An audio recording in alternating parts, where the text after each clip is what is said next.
किस्त नंबर 11 दास्तान यकीन अस्कलम मुनीबा खलील। उम्मीद है आपको पहले 10 किस्तें अच्छी लगी होंगी, और अगर अच्छी लगी हों तो प्लीज़ चैनल को शेयर करना ना भूलें। क्या कहा तुमने? फिर से कहना, ही शौक से बोली। इसमें क्या दोबारा बताना है, मैं मामा बनने वाली हूँ। मोमना मुंह बना के बोल रही थी। तब तक लैल भी कमरा ढूंढते हुए वहाँ आ चुकी थी। मोमना के अल्फाज सुन के उससे तो शौक ही लग गया था, मगर फिर एक साइड पे बैठ गई। मेरा फ़ोन कहाँ है, और तुम्हारे मजाजी खुदा की तो मैं आज कब्र बनाती हूँ, हीर भड़क के बोली थी। लैल की तरफ उसका ध्यान नहीं गया था। लैल ने पहली दफ़ा उसे यूं इतने गुस्से में देखा था।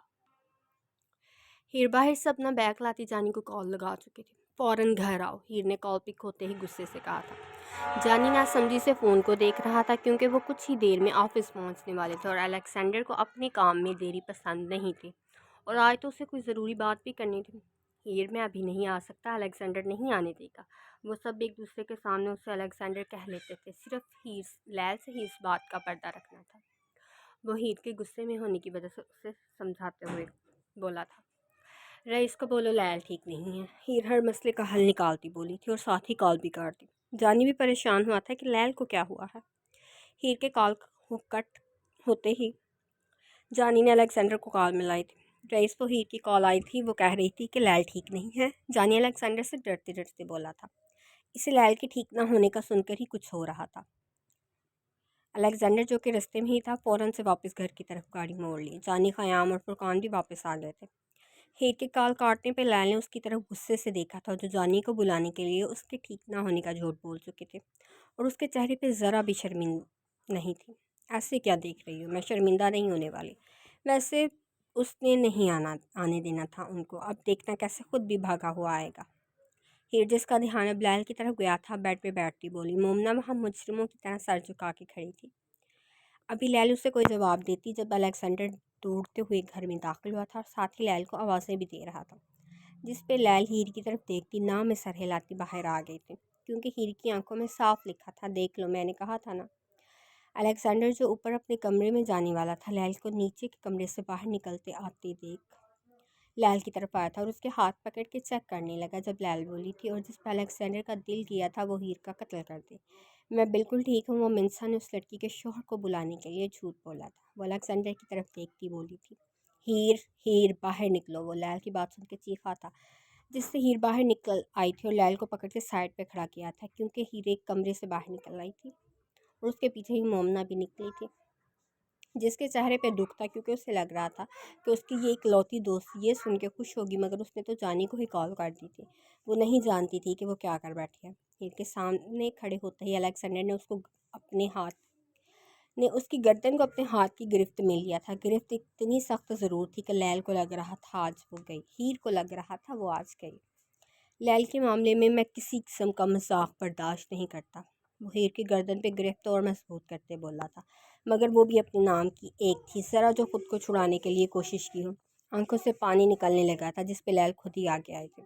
छोड़ो उसे, लैल हुक्म देने वाले अंदाज में बोली थी, और अपने हाथ अलेक्जेंडर के हाथ पे रखते उसकी तरफ देखा था, जिस पे अलेक्जेंडर ने उसे एक झटके से छोड़ा था, जिससे कब की रुकी सांस लेती इसे साथ में खांसी होने लगी थी, और उससे पहले कि वो नीचे गिरती, घर में दाखिल होते जानी ने उसे पकड़ लिया था, और उसके पीछे ही वो दोनों भी अंदर आए थे।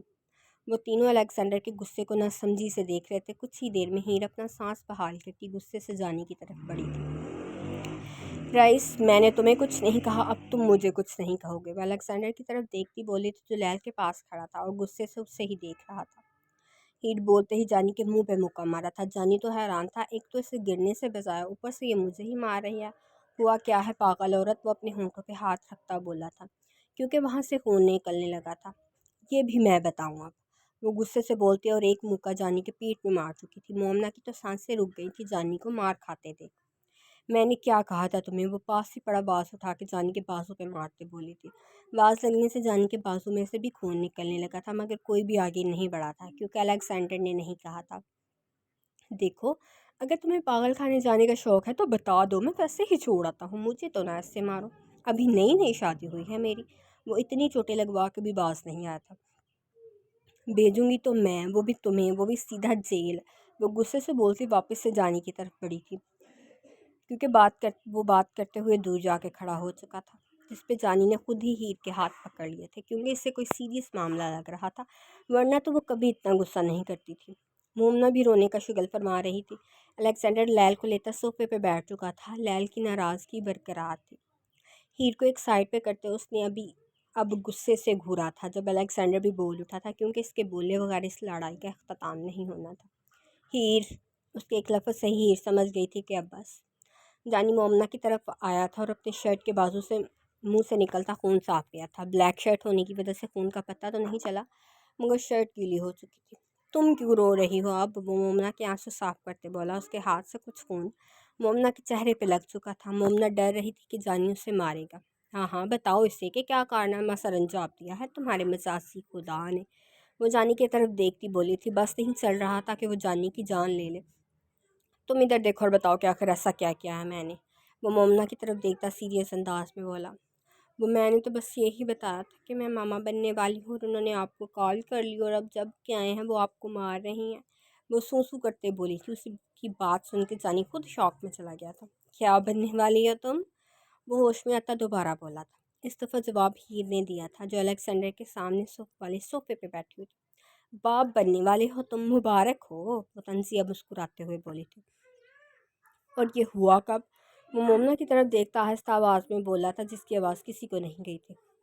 वो मोमना का हाथ पकड़ तो उसे एक कमरे में ले आया था। पीछे बस वो अब रह गए थे, जो कि समझ ही नहीं पा रहे थे कि हुआ क्या है, हो क्या रहा है। उसने एक कमरे में लाते उसका हाथ छोड़ा था और उसके सामने खड़े होते बोला, अब बताओ ये तुम माँ कैसे बनने वाली हो, जब मैंने कुछ किया ही नहीं। वो फुल बेबाकी से बोला था। खून अभी भी निकल रहा था। उसकी बात सुनते मोमना के गाल दहकने लगे थे, जिससे अभी जानी को कोफत हुई थी, और जिसके नतीजे में वो अब जानी के सीने से लगी खड़ी थी। अब अगर जवाब देने के बजाय तुम शर्माई तो मुझसे बुरा कोई नहीं होगा। वो मोमना की गाल पे अपना अंगूठा मसलते बोला था। जानी की इतनी सी कुर्बत से ही उसकी जान जा रही थी। बोलो अब। वो मोमना की कमर में मौजूद हाथ की गिरफ्त तंग करते गुस्से से बोला, जिस पे फ़ौरन अमल भी ही हुआ था। वो आपने किस किया था उस दिन? तो मुमना आंखें बंद करती एक ही बार में बोली थी। जानी अपनी बीवी की ये बात सुनकर सिर्फ उसकी अकल को दाद दे सका था। अच्छा, मुझे तो पता ही नहीं था कि इतना एडवांस दौर आ गया है कि किस करने से बच्चे होने लगे। वो मोमना पर तंज करते बोला था और उसे बाहर लेके आया और हीर के सामने हिला खड़ी वो अभी भी जानी को घूर रही थी। ऐसे क्या देख रही हो? पकड़ो अपनी सगी दोस्त को, जो कुछ ही देर में ये कहेगी कि डिलीवरी टाइम भी आ गया है, तो फ़ौरन इसे डॉक्टर के पास ले जाना। वो भी कुल गुस्से से बोला था। हीर उसके तंज को नहीं समझ सकी थी। दिमाग तो नहीं हिल गया तुम्हारा मार खाने से? वो मोमना को अपनी जगह पे बिठाती बोली थी। दिमाग मेरा नहीं, तुम्हारी कुछ लगती का ख़राब है। और हाँ, अगर ये कल को कहे ना कि बच्चे आसमान से गिरते हैं तो वो भी मान लेना। वो गुस्से से बोला था। जानी साफ साफ बताओ उसे। इन दोनों को आपस में फिर से उलझ देते एक अलेक्जेंडर दरमियान में बोला था। कोई माँ नहीं बनने वाली है। वो हीर को गुस्से से घूरते बोला था, मगर आगे वो भी हीर थे। उसने भी शर्मिंदा होना नहीं सीखा था। मतलब मैं मामा नहीं बनने वाली? हीर जो मुकाबले में जानी को घूर रही थी, अपने पीछे से मोमना की आवाज़ सुन के कहका लगा के हंसने लगी। जानी की हालत देखकर फुरकान का भी दिल कर रहा था कि वो कहके लगाकर हंसे, क्योंकि मोमना और जानी के बारे में सब कुछ ख़याम उसे बता चुका था। मगर वो भी अलेक्जेंडर था तो के घर था, तो यहाँ थोड़ा महजब बनना ज़रूरी था। जानी गुस्से से मोमना और हीर को घूरता बाहर चला गया था। उसके पीछे ही ख़याम और फुरकान भी निकले थे। अब सिर्फ हॉल में लैल, अलेक्जेंडर, हीर और मोमना रह गए थे, जहाँ हीर को बिला वजह मारने का दुख भी था, मगर मोमना की तरफ देखकर शुक्र किया, क्योंकि अभी वो बच्ची थी। लैल ये सब देखकर भी अनदेखा कर रही थी। मिंसा को मार धार करते देख वो हैरान तो हुई थी। मैं भी जा रहा हूँ, वो कर देखता बोला था जहाँ 11 होने वाले थे, और हीर के हाथ थपथपाते उठ खड़ा हुआ। मगर लैल ने कोई रद्द-ए-अमल नहीं दिया था, जिसका मतलब था कि वो अभी हीर वाला झोल भूली नहीं, मगर वो मुस्कुराता जा चुका था। हीर, वो जाते जाते उससे भी आने का कह गया था। हीर भी मोमना के साथ खड़ी उसे ये समझा रही थी कि ये उसके शोहर का इलाज हुआ है, तो वो फिक्र ना करे। और फिर अलेक्जेंडर के बुलाने का मकसद समझती उसके पीछे ही अपनी हैवी बाइक पे बैठ के जा चुकी थी। हीरो और अलेक्जेंडर के जाते ही लैल उठ के मोमना के पास आए थे और टेबल से पानी का गिलास उठाकर उसे दिया था, जो वो एक ही सांस में पी गई। मोमना के हाथ से गिलास लेकर नीचे रखते लैल ने उसके हाथ थामे थे, उसे समझाते हुए बोलना शुरू किया था। अगर अब आपको कभी लगे कि आप मामा बनने वाली हो, तो आप पहले अपने शोहर को बताना। वो आपको डॉक्टर के पास लेके जाएगा और फिर वो बताएंगे कि आप वाकई मामा बनने वाली हो कि नहीं। ठीक है? लैल ने आखिर में पूछ लिया था कि वो उसकी बात समझी भी है कि नहीं। मगर मैंने टीवी में देखा है जब उस लड़की का शोहर उसे किस करता है और फिर उसके पेट में दर्द होती है और फिर वो मामा बनने वाली होती है। मोमना दुख से बोली थी, शायद उसे सच पसंद नहीं आया था। हाँ, मगर हर दफ़ा पेट दर्द का मतलब माँ बनना नहीं होता, वो आराम से बोली थी, क्योंकि उसके जवाब सुन के लैल अंदाज़ा लगा चुकी थी कि उसकी उम्र कितनी होगी। लेकिन किस तो की थी ना, वो अभी भी अपनी बात पे कायम बोली थी। लैल बहुत मुश्किल से उसे सीरियस होकर बैठी थी, वरना बार बार इसकी किस की गर्दान से उसे सुबह की अलेक्जेंडर की हरकत, सिकंदर की हरकतें याद आ रही थी। किसका मतलब होता है कि आपका शोहर आपसे प्यार करता है, माँ बनने से उसका कोई कनेक्शन नहीं। वो मोमना को उसके दिमाग के मुताबिक समझाते बोली, जिसको वो समझी थी या नहीं, मगर हाँ में सर ज़रूर हिला दिया था। अलेक्जेंडर के पहुंचने से पहले ही हीर वहाँ मौजूद थी। जानी को पट्टी कर दी गई थी, जो कि शायद फुरकान नहीं की थी, क्योंकि उनमें सिर्फ वो ही ये काम अच्छे से जानता था। अलेक्जेंडर के वहाँ पहुँचते ही सब मीटिंग हॉल में इकट्ठे हो गए थे और अलेक्जेंडर बोल रहा था और वो सुन रहे थे। लैल के पीछे जो कोई भी है वो अभी खुल के सामने नहीं आ रहा, और हमें बस उसकी पहचान चाहिए। तो जब तक वो खुल के सामने नहीं आता, उसकी जड़ें खोखली करते जाओ। उस आदमी से जो भी इंफॉर्मेशन मिले थे उससे पता लगवाओ कि यहाँ उसके लिए कौन कौन काम करता है। और मैं और क़याम उन लड़कियों की हालत देखने जा रहे हैं। उसने एक ही पल में सबको उनका काम बता दिया था। अलेक्जेंडर के कहते ही वो तीनों निकल चुके थे। जानिया भीड़ को मुकम्मल इग्नोर कर रहा था। क़याम और फुरकाना बिन आदमियों को खुफिया तरीके से ढूंढ रहे थे। हीर लड़की होने का फ़ायदा उठाती सारे क्लब्स चेक कर रही थी, मगर रात होने को थी, मगर कुछ भी उनके हाथ नहीं आया था। अलेक्जेंडर और क़याम ने उन लड़कियों से सारी इन्फॉर्मेशन निकलवाते ही सारा वक्त सिर्फ कर दिया था, क्योंकि उनकी तादाद कुल 1000 के करीब थी। अलेक्जेंडर को अब बस उस बंदे के मिलने का इंतज़ार था, क्योंकि इन लड़कियों को इतने दिनों से ड्रग देने से उनकी हालत ख़राब हो चुकी थी, और अलेक्जेंडर वही तकलीफ़ सहमान को देना चाहता था। क़याम को वो रास्ते में ही उतार आया था जो सीधा घर में दाखिल हुआ था, जहाँ वो इन सब को सोता छोड़ के गया था, मगर काम करने वाली को बता दिया था कि लैल की फैमिली के लिए खाना बना दे। और जब वो घर में दाखिल हुआ था तब भी कोई भी बाहर नहीं था, और वो खुद भी थका हुआ था, तो खाना खाकर सोने जा चुका था, क्योंकि इन लड़कियों की हालत देख के उसका दिल कर रहा था कि वो हैवान बस एक दफ़ा उससे मिल जाए तो वो उसके टुकड़े कर दे। मोमना को भी जानी ले जा चुका था और इसे बस अपनी लैल के पास जाने की जल्दी थी, क्योंकि हीरो और फुरकान तो वहाँ से ही अपने अपने अपार्टमेंट गए थे। जानी मोमना को ले तो आया था, मगर सारे रास्ते ना उससे बात की थी और ना ही घर आके बस खाना बनाकर उसके सामने रखा था और ख़ुद भी खाया। फिर जो बर्तन थे उन्हें धो के रखता, खुद सोने के जा चुका था। मोमना को समझ नहीं आ रही थी कि जानी ऐसे क्यों कर रहा है, क्योंकि पहले तो उसे लगा था कि जानी उसे मारेगा, कि हीर ने उसकी वजह से ही तो जानी को इतना मारा था। अभी भी उसने पट्टियाँ की हुई थी और मुंह भी सारा सूजा हुआ था। जानी के जाने के बाद मोमना कितनी देर तो बैठी रही, मगर फिर उठ के उस कमरे में आ गई जहाँ कल वो सोई थी। मोमना जैसे ही कमरे में दाखिल हुई तो अंधेरे ने इसका इस्तकबाल किया था, जिस पे वो बहुत मुश्किल से बेड को ढूंढती लेटी थी। वजह उसे अभी भी समझ नहीं आ रही थी। जानी जो कि मोमना को बाहर छोड़ तो आया था, मगर फिर खुद भी नींद ना आने के सबब लेटा हुआ था, मगर बाहर नहीं गया था। कमरे के बाहर से चलने की आवाज़ सुन के सोता बन गया और मोमना के बेड पे आकर सोने को भी इग्नोर किया था। मोमना की जो पहले से ही ज़हनी थकान से चूर थी, जल्द ही नींद में जा चुकी थी। उसके सोने का यकीन होने पे जानी ने उसे अपनी बाहों में बैठे खुद भी सोने की कोशिश की थी। उसे मोमना की आदत हो गई थी, जिसकी वजह से उससे पहले नींद नहीं आ रही थी, मगर अब उसके पास आते ही उसे भी थकन का एहसास होने लगा था और वो जल्द ही सो भी गया था। अलेक्जेंडर ने रास्ते में गाड़ी रुकवाते कुछ चीज़ें ली थी, और वो जानता था कि उनसे शायद लैल की नाराज़गी ख़त्म नहीं तो कम तो हो ही जाएगी। गाड़ी जैसे ही घर के सामने रुकी, गार्ड्स ने आकर दरवाज़ा खोला था और अलेक्जेंडर अंदर चला गया। ड्राइवर गाड़ी पार्क करने लगा था। अलेक्जेंडर वो सारी चीज़ें लेता सीधा कमरे में आया था, क्योंकि उसे यकीन था कि लैल कमरे में ही मौजूद होगी, और उसकी सोच के ऐन मुताबिक लैल सामने ही बेड पे बैठी हुई थी, जिस पे अलेक्जेंडर कमरे के अंदर आ गया, मगर लैल ने कोई रिस्पॉन्स नहीं दिया। अलेक्जेंडर ने लैल के सामने 2 बुके रखे थे और ख़ुद भी वहीं खड़ा रहा और लैल को इनको खोलने का कहा था, जिस पे लैल ने एहसान करने वाले अंदाज में खोला था। खोलने पे जो उसे मिला था उन पे लैल समझ नहीं आ रही थी वो खुश हो या फिर पहला वक़्त याद करते रोए। कुछ भी समझ ना आने पे लैल उठ के अलेक्जेंडर के गले लग के रोने लगी थी। तुम्हें पता है, एलेक के बाद कभी मैंने चॉकलेट खाई ही नहीं और ना ही कोई लेके आया था, वो रोते रोते बोल रही थी। अलेक्जेंडर उसकी कमर सहला रहा था। बस मैं आपके लिए रोज़ चॉकलेट ले आऊँगा, मगर फूलों की तरफ तो कुछ ध्यान दे, वो मुझे लगता है कि देने वाला पहला मैं ही हूँ। वो लैल के बालों का बोसा लेते बोला था। लैल ने उसकी बात पे हाँ में सर हिलाया था, क्योंकि वाकई अलेक्जेंडर से पहले कोई भी उसके लिए फूल नहीं लाया था। तुम्हें कैसे पता है कि मुझे चॉकलेट पसंद है? लैल, जो बेख्तियारी में उठ के इसके गले लग गई थी, अपनी खपत कम करने के लिए बोली। मुझे तो बहुत कुछ पता है, और चॉकलेट तो अब बच्चों से छीन के खा जाए। वो लैल को छेड़ते बोल रहा था। इस दौरान लैल सब कुछ बोल के अलेक्जेंडर से लड़ना शुरू कर चुकी थी। जी नहीं, अब इतनी भी पसंद नहीं कि मैं ऐसी हरकतें करूँ, लैल मुंह बनाते बोली थी। अच्छा, अगर इतनी नहीं इतनी पसंद, तो फिर ये नाराज़गी कैसे ख़त्म होगी, जो कि शायद वैसे तो सारी ज़िंदगी ना जाती। अलेक्जेंडर अच्छा पे जोर देते बोला था। इसका जवाब देना लैल ने ज़रूरी नहीं समझा था। लैला अलेक्जेंडर को इग्नोर करती अंदर से एक चॉकलेट निकाल के खाने लगी थी। फूलों का गुलदस्ता हाथ में लेते उनकी खुशबू महसूस की थी, जिस पर अलेक्जेंडर बस मुस्कुराया था।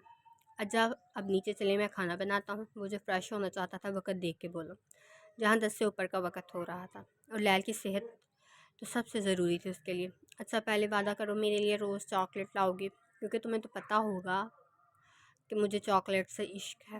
वो अलेक्जेंडर की पहले वाली बात याद करते बोली थी, जब उसने कहा था कि उसे सब मालूम है। जो हुक्म, मगर अभी नीचे आए, मैं तब तक खाना बनाता हूँ। वो आजिज़ी से बोला था, जैसे लैल की कोई भी बात ना टाल सकता हो। अलेक्जेंडर ये कहते नीचे जा चुका था। लैल ने अपनी पहली चॉकलेट ख़त्म कर ली थी, और अब वो दूसरी निकाल ली थी।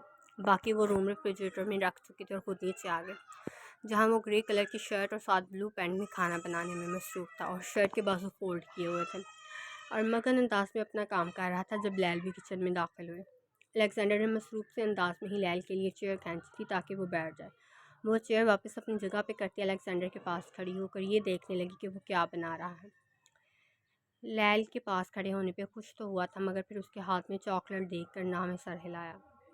लैल, ज़्यादा ना खाएं, सेहत के लिए अच्छी नहीं होती। वो लैल के हाथ की तरफ इशारे करते बोला था, जिस पे लैल ने फ़ौरन से चॉकलेट अपने पीछे चुभाई थी। वो नहीं जानती थी कि क्यों, मगर वो अलेक्जेंडर के सामने खुलने लगी थी, वरना पहले तो वो बच्चों वाली हरकतें नहीं करती थी।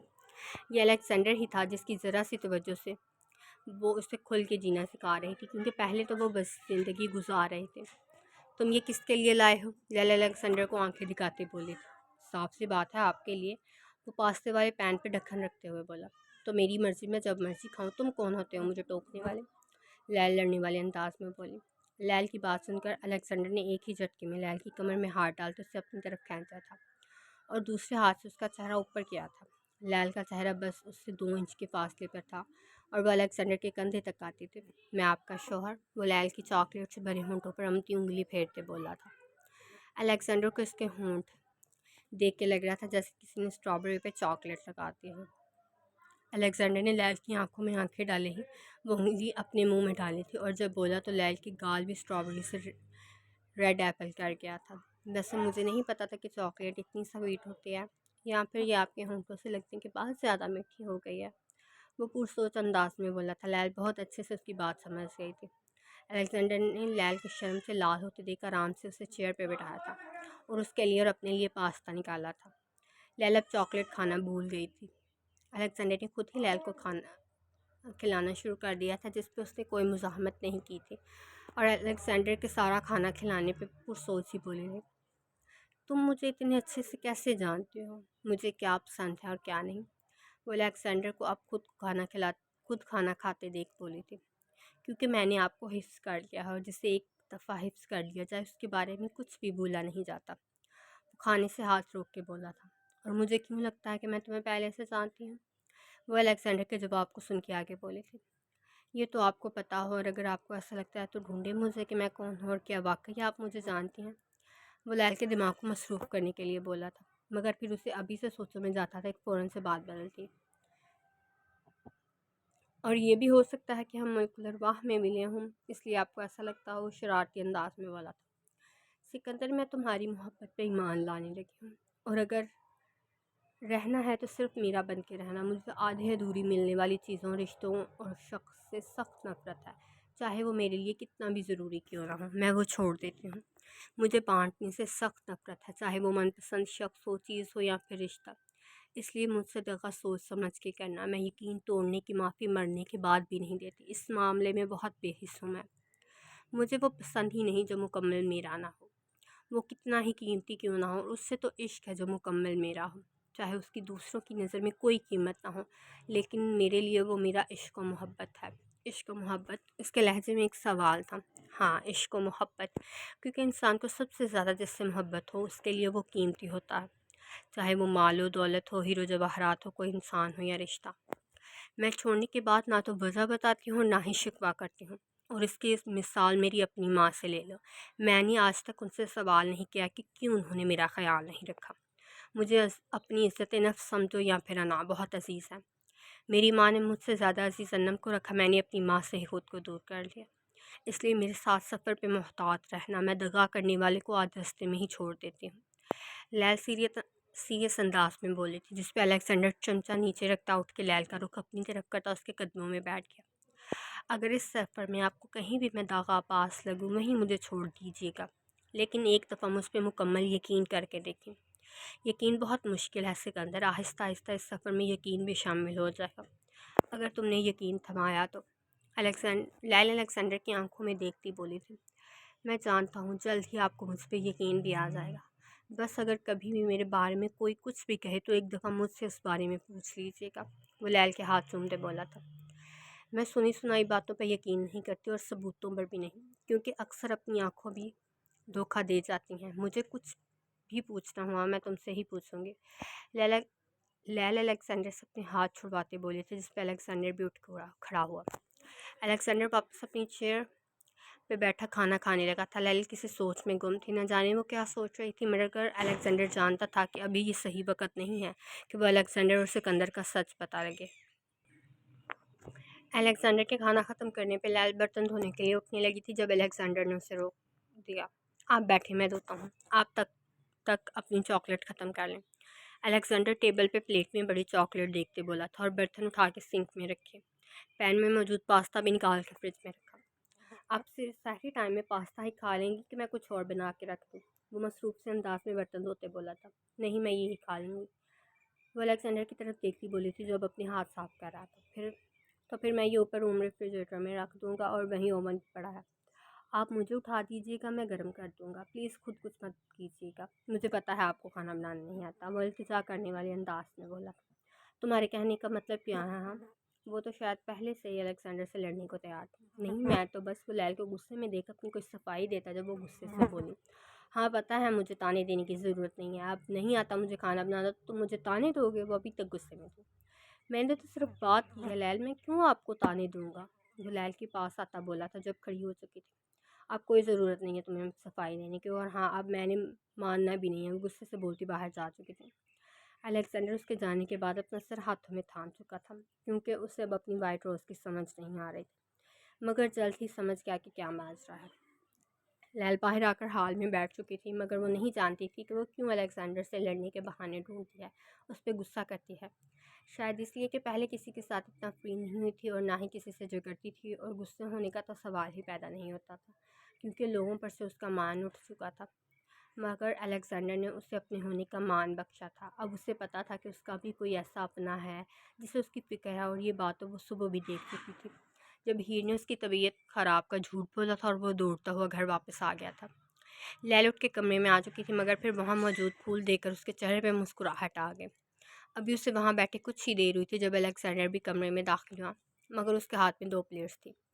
उनमें से एक उसने फ्रिज में रख दी और दूसरी लाके लैल के सामने रखी थी, जो उसे अंदर आता देख वापस से मुंह बना गई थी। मैं ये आपका गुस्सा कम करने के लिए बना के लाया हूँ, वो लैल के सामने फूड शॉट की प्लेट रखते बोला था, जो कि लैल ने नखरे से उठा ली थी। वो कैसे जानता था उसे क्या पसंद है, ये सोचना लैल छोड़ चुकी थी, क्योंकि वो अभी सिर्फ जीना चाहती थी।